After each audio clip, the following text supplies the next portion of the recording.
أعوذ بالله السميع العليم من الشيطان الرجيم بسم الله الرحمن الرحيم نوي أكيم له مكارم أحيم كموخا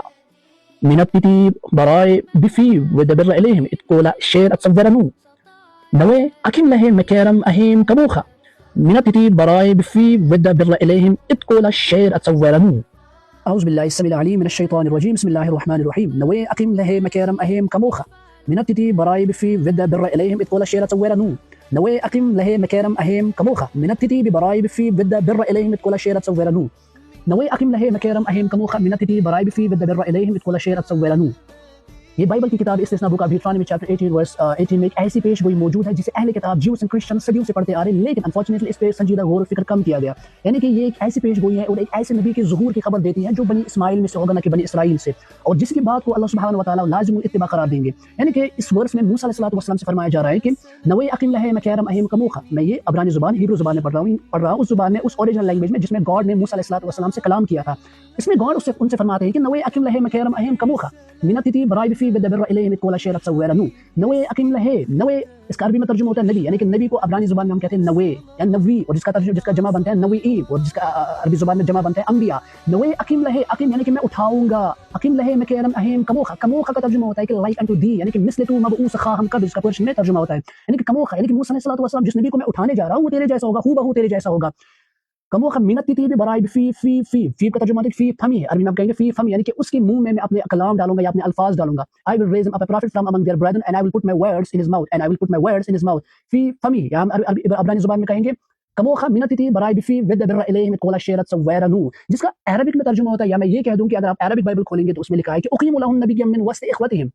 مثلك واجعل كلامي في فمي فيكلمهم بكل ما اوصيه به. اگر آپ انگریزی میں اٹھائیں گے تو اس میں لکھا ہے کہ I will raise them up a prophet from among their brethren like unto thee and I will put my words in his mouth and I will put my words in his mouth. اگر پرشن اٹھائیں گے تو اس میں لکھا ہے مثل تو مبعوث خواہم کر. سو اس ورس میں گاڈ المائٹی موسیٰ علیہ السلام سے فرماتے ہیں، موسیٰ علیہ السلام I will raise them up a prophet from among their brethren like unto thee. ان کے بھائیوں میں سے میں ایک نبی اٹھانے جا رہا ہوں، like unto thee وہ تیرے جیسا ہوگا. like unto thee سے یہاں پہ کیا مراد ہے، جس کا فارسی میں ترجمہ ہوتا ہے مثل تو مبعوث خواہم کر، یا ہم کہیں گے عربی لینگویج میں اقیم لهم نبیا من وسط اخوت مثلک، یعنی کہ مثلک تیرے جیسا. پرشن میں اس کا ترجمہ ہوتا ہے مثل تو مبعوث خواہم کر، یعنی کہ تیرے جیسا ایک نبی اٹھاؤں گا. اب یہاں پہ سوال کھڑا ہوتا ہے کہ موسیٰ علیہ السلام کے جیسا وہ نبی کیسے ہو سکتا ہے؟ تو اس سے یہاں پہ ہم نے یہ مطلب اخذ کیا ہے کہ موسیٰ علیہ السلام جو تھے ہی was a messenger of God, وہ اللہ سبحانہ و تعالیٰ کے نبی تھے. نبی اکرم صلی اللہ علیہ وسلم بھی اللہ تعالیٰ کے نبی تھے، اور موسیٰ علیہ السلام نبی ہونے کے ساتھ حاکم بھی تھے، نبی اکرم صلی اللہ علیہ وسلم بھی نبی ہونے کے ساتھ حاکم بھی تھے. نبی اکرم صلی اللہ علیہ وسلم جو ہے اللہ تعالیٰ نے شریعت دی تھی، اور وہ پچھلی شریعتوں کو منسوخ کرنے نہیں آئے تھے بلکہ ان کی تصدیق کرنے آئے تھے. سملرلی موسیٰ علیہ السلام کو بھی اللہ سبحانہ و تعالیٰ نے نئی شریعت دی تھی، لیکن عیسیٰ علیہ السلام کے ساتھ ایسا نہیں ہے.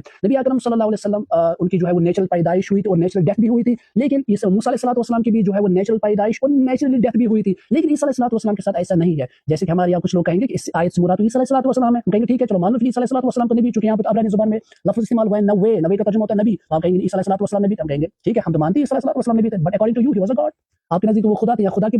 برگزیدہ بچے تھے، ہم تو کہتے ہیں وہ میسنجر تھے، لیکن آپ نہیں مانتے. سو اس ورس سے مراد عیسیٰ علیہ السلام بالکل بھی نہیں ہے. اس ورس میں جو ہے وہ پیش گوئی کی گئی ہے نبی اکرم صلی اللہ علیہ وسلم کی، جسے اللہ سبحانہ و تعالیٰ اٹھائیں گے بنی اسماعیل میں سے، نہ کہ بنی اسرائیل سے، اور جس کی خبر خود عیسیٰ علیہ السلام نے دی تھی. من بعد اسمه احمد فلما جاءهم بالبينات قالوا هذا سحر مبين، جو سورہ صف چیپٹر 61 ورس 6، جس کا اگر ہم گریک بائبل اٹھائیں گے تو اس کا گریک لینگویج میں ترجمہ ہوتا ہے کاگو ایروٹوس ٹھن پتیرا کے ایلون پیراکیلیٹون کہیں گے ہم اسے. سو اس ورس سے مراد ہے نبی اکرم صلی اللہ علیہ وسلم لائک انٹو دی، یعنی کہ وہ تیرے جیسا ہوگا. اور ہم جانتے ہیں کہ نبی اکرم صلی اللہ علیہ وسلم اور موسیٰ علیہ السلام آپس میں کافی سملیرٹیز رکھتے تھے، نہ کہ عیسیٰ علیہ السلام. and I will put my words in his mouth and I will put my words in his mouth فی فمہ فیکلمہم بکل ما اوصیہ بہ. یہاں پہ فرماتے گاڈ موسیٰ علیہ السلام سے and I will put my words in his mouth، میں اس کے منہ میں اپنا کلام ڈالوں گا. اس سے کیا مطلب ہے؟ اس کا مطلب یہ ہے کہ موسیٰ علیہ السلام ہو یا نبی اکرم صلی اللہ علیہ وسلم، یہاں پہ جو پیش ہوئی کی جا رہی ہے وہ نبی اکرم صلی اللہ علیہ وسلم کے ظہور کے بارے میں کی جا رہی ہے، یعنی کہ I will put my words in his mouth، اس کے منہ میں اپنے کلام ڈالوں گا. سو جتنے بھی انبیاء دنیا میں آتے ہیں نا، وہ اپنی طرف سے کوئی بات نہیں کہتے بلکہ وہ وہی کہتے ہیں جو ریویلیشن کے تھرو انہیں کہا گیا ہوتا ہے گاڈ کی طرف سے. سو اس ورس میں فرماتے ہیں کہ I will put my words in his mouth، جسے قرآن کریم نے کہا ہے والنجم اذا ہوا ما ضل صاحبكم وما غوا وما ينطق عن الهوى ان هو الا وحي يوحى فی فمہ فیکلمہم بکل ما اوصیہ بہ. اور وہ نبی جو کچھ بھی آپ سے کہے گا وہ اپنی طرف سے نہیں کہے گا بلکہ وہ وہی کچھ کہے گا جس کا اسے گاڈ نے حکم دیا ہو. سملرلی قرآن بھی کہہ رہا ہے چیپٹر 53 ورس 1 to 5 وما ينطق عن الهوى، نبی اکرم صلی اللہ علیہ وسلم جو کچھ بھی آپ سے کہہ رہے وہ اپنی طرف سے نہیں کہہ رہے بلکہ ان هو الا وحی یوحى. نبی اکرم صلی اللہ علیہ وسلم جو کچھ بھی آپ سے کہہ رہے، جو کچھ بھی آپ کو بتا رہے وہ گاڈ کی مرضی سے بتا رہے، وہی کچھ بتا رہے جو کچھ اس میں وحی کی گئی ہو. سو اس ورس سے ہمیں یہ پتہ چلتا ہے کہ یہ ورس اس نبی کی ظہور کی خبر دیتی ہے جو نبی